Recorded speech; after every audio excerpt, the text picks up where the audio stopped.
Yang terhormat Dewan Juri dan hadirin sekalian, perkenalkan nama saya Nur Hasanah dari SMKN 15 Jakarta. Saya sebagai pihak kontra dengan tegas menolak mosi Dewan ini akan mengadopsi mekanisme student loan di Indonesia. Saya tidak menolak akses pendidikan, justru saya menolak karena pendidikan adalah hak rakyat, bukan barang yang harus dibayar dengan utang jangka panjang. Undang-Undang 1945 pasal 31 ayat 1 menyatakan bahwa setiap warga negara berhak mendapat pendidikan, dan ayat 2 menegaskan pemerintah wajib membiayainya. Pembukaan Undang-Undang Dasar 1945 juga menuliskan bahwa tujuan negara adalah mencerdaskan kehidupan bangsa. Selain itu, Undang-Undang Nomor 20 Tahun 2003 tentang Sisdiknas pada pasal 34 memperkuat kewajiban negara dalam menyediakan pendidikan yang terjangkau. Artinya, negara memiliki kewajiban menyediakan pendidikan yang terjangkau, bukan memindahkan beban biaya kepada mahasiswa melalui peminjaman. Student loan terlihat seperti solusi, tapi sebenarnya adalah pengalihan tanggung jawab negara kepada individu. Mahasiswa dipaksa memulai masa depan dengan utang.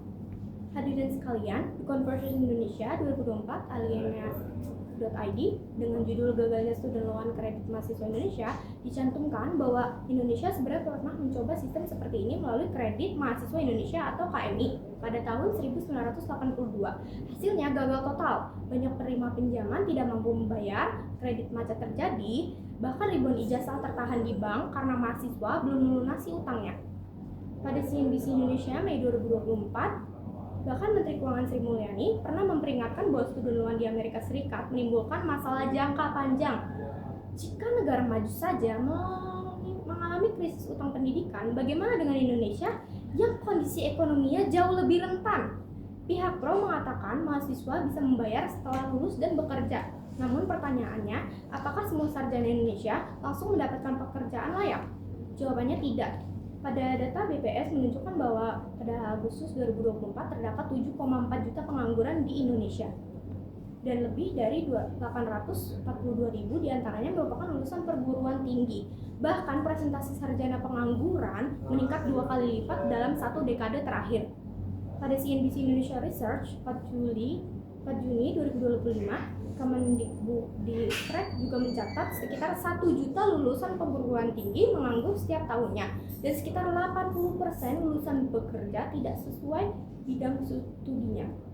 Jadi saya bertanya kepada pihak pro, bagaimana seseorang yang belum memiliki pekerjaan tetap dapat membayar utang kuliah beserta bunganya?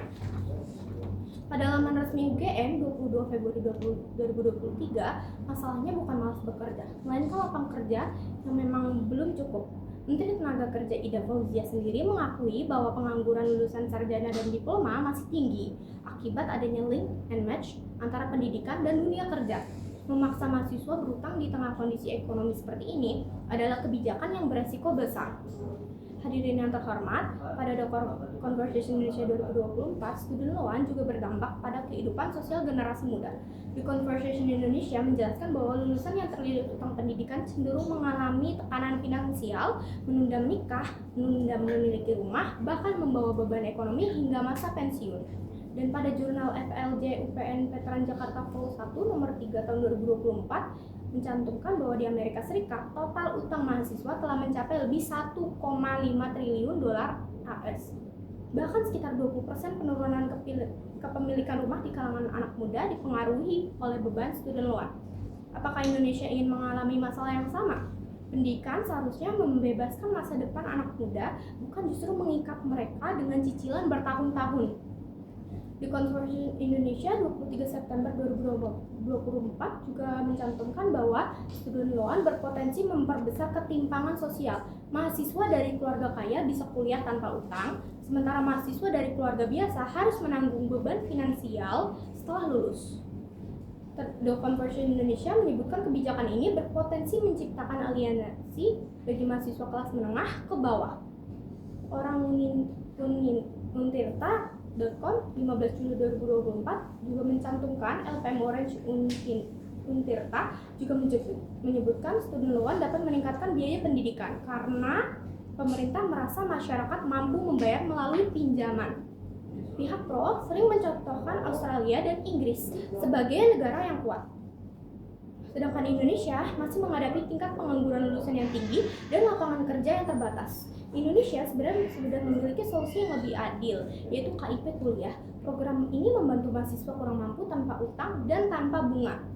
Solusi yang tepat bukan mengganti bantuan pendidikan dengan pinjaman, tetapi memperluas KIP kuliah, meningkatkan subsidi pendidikan, dan memastikan APBN benar-benar berpihak kepada rakyat.